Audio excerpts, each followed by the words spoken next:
This special JCN tribute to the life of the late Honorable George A. Smith is brought to you by the following sponsors: C.A. Christie Real Estate, the Hotel Corporation of the Bahamas, McKinney Bancroft and Hughes, Financial One, McKinney Turner and Company, the Cancer Treatment Centers of America, the Gaming Board of the Bahamas, and the FML Group of Companies.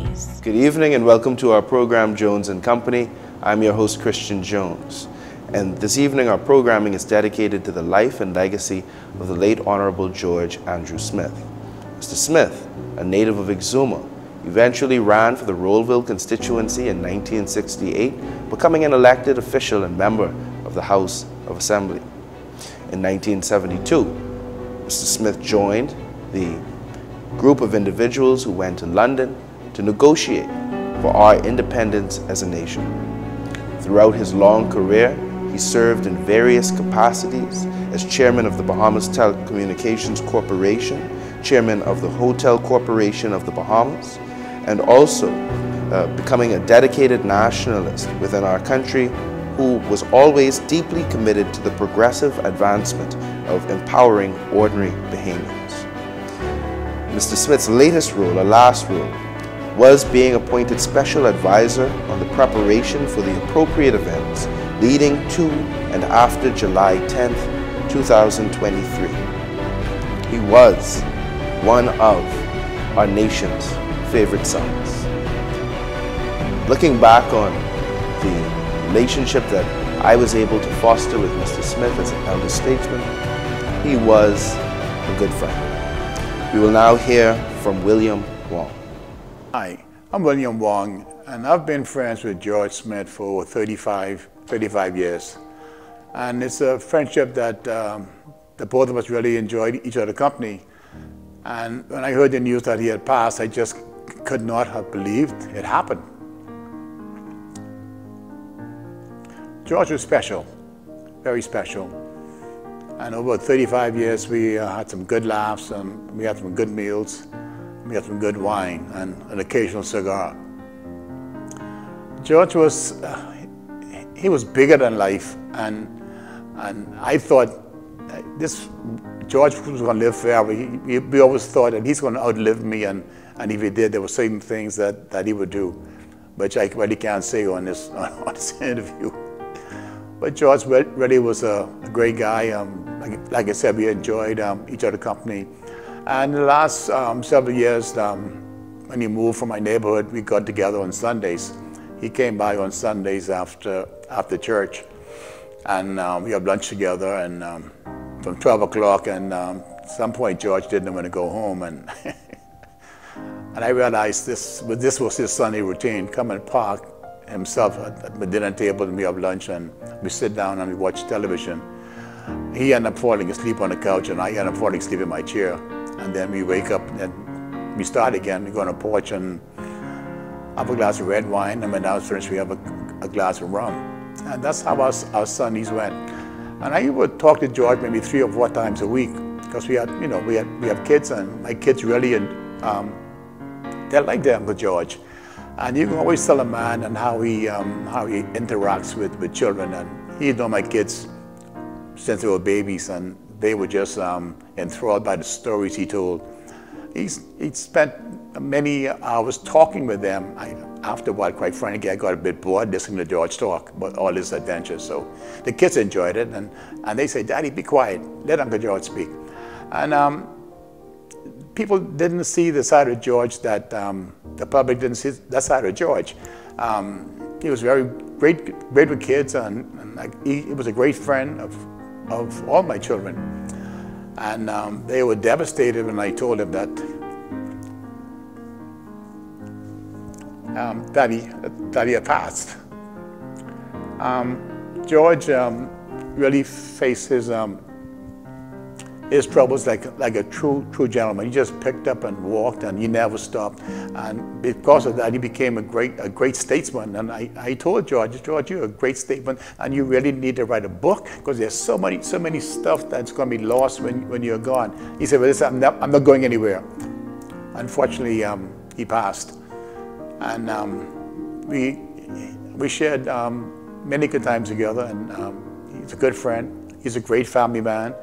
He loves his 3 kids, Gina, Gigi, and Andrew, and especially he loves his grandchild that Andrew and his wife has. And it seems like every Christmas, George and I would be spending Christmas together. At that time, and he was bachelor and I was a bachelor, so we kind of got together every holiday and Easter holidays and come by the house and we cook up dinner. And his thing was that he always tried to find fault with what I'm cooking. And then I tried really hard to make him happy so he has nothing to complain about. And then he would say, well, it was all right.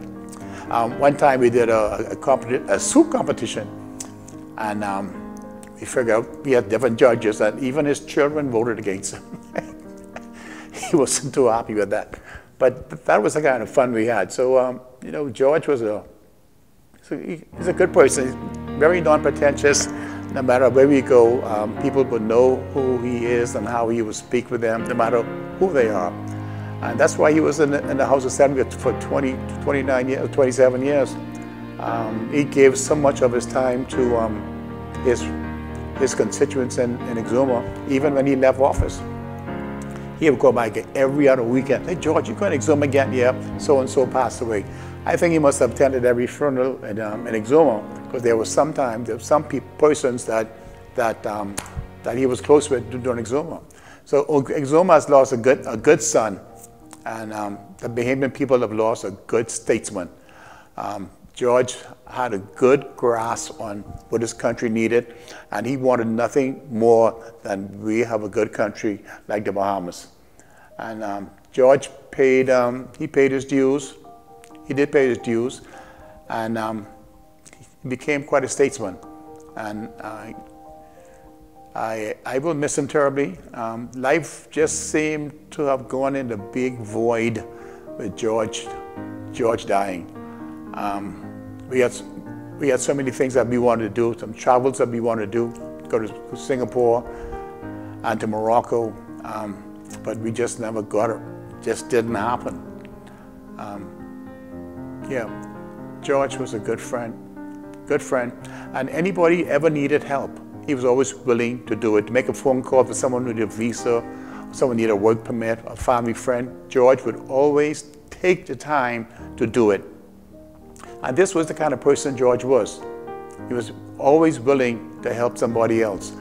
And mind you, we didn't agree sometimes on politics.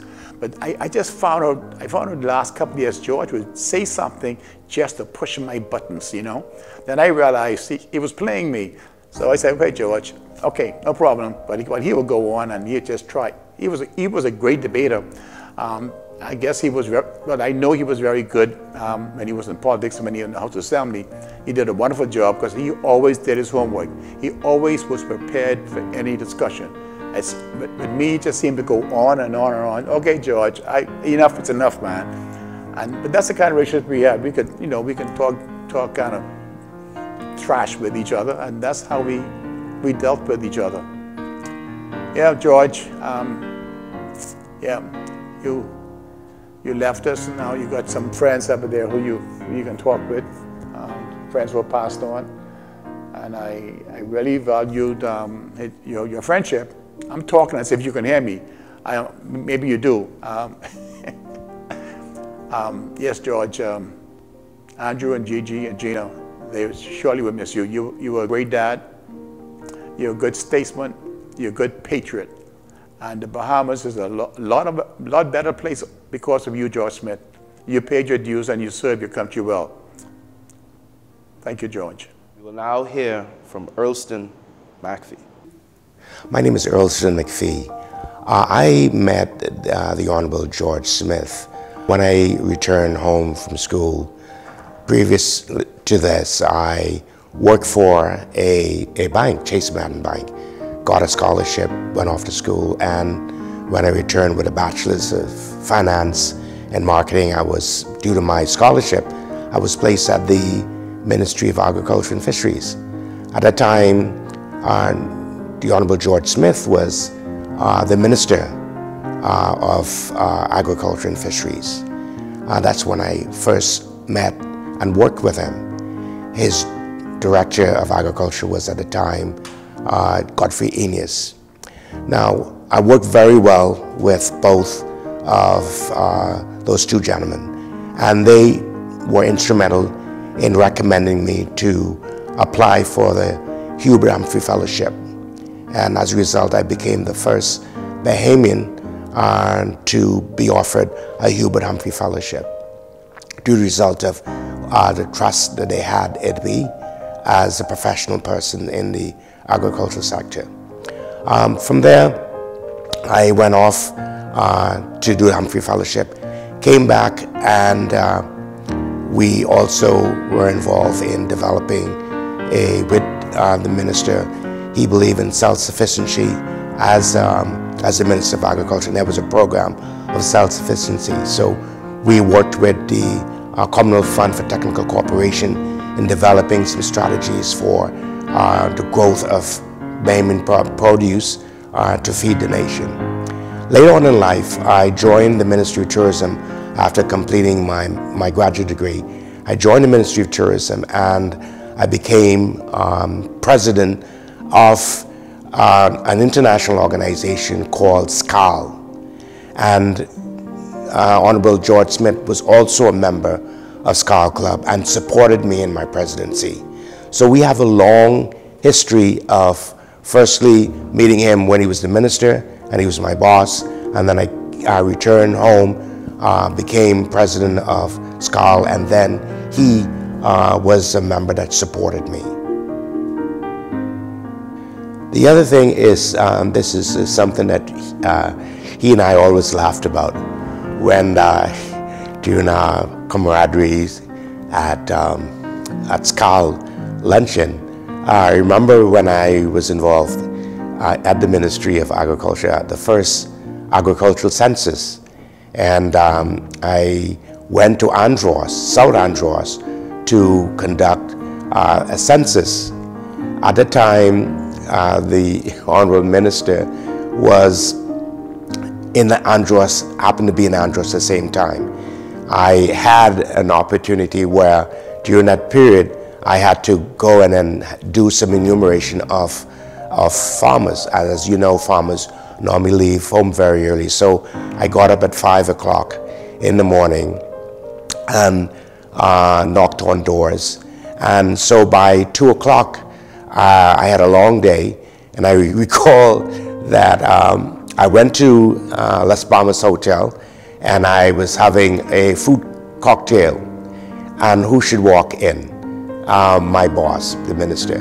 He looked at me, and I got very nervous because I thought I would be fired for having a fruit cocktail at 2:30 that afternoon.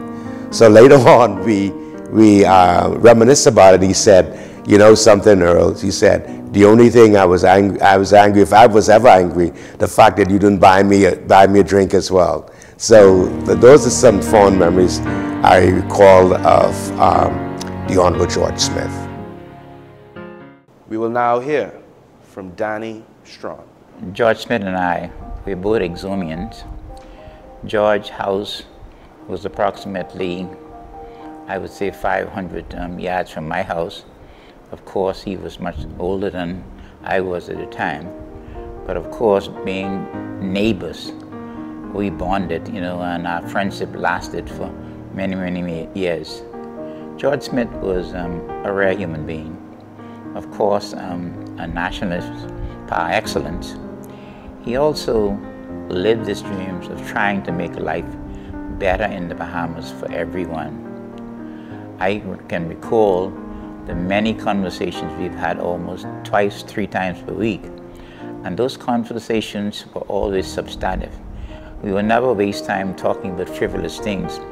George, when he called me, he wanted to talk about some kind of development or planning for the Bahamas or Exuma. The day before he died, he called me, he had just come back from Jamaica, and we had a conversation regarding 3 things that he wanted me to assist and work with him on. And the first of which was the renaming of Elizabeth Harbor, Raleigh Gray Harbor. Both he and I have been working on that for the last 20+ years. Finally, in April of this year, as the National Family Iron Regatta, the government declared sailing as the national sport of the Bahamas. The National Family Iron Regatta started in 1954. George had a passion for making sure the National Family Iron Regatta developed as the best sailing event in the country, and he assured that was done. When I became Commodore of the National Family Iron Regatta, one of my mentors and the person, the winds beneath my wing, was George Smith. Every day we spoke about the continued development of the National Family Iron Regatta. And when I retired in April of this year, George and I had a talk about what's the next step. And the next step was to make sure that the National Family Iron Regatta is sustainable for future generations. Not only that, it will continue to be the foremost sailing event in the country.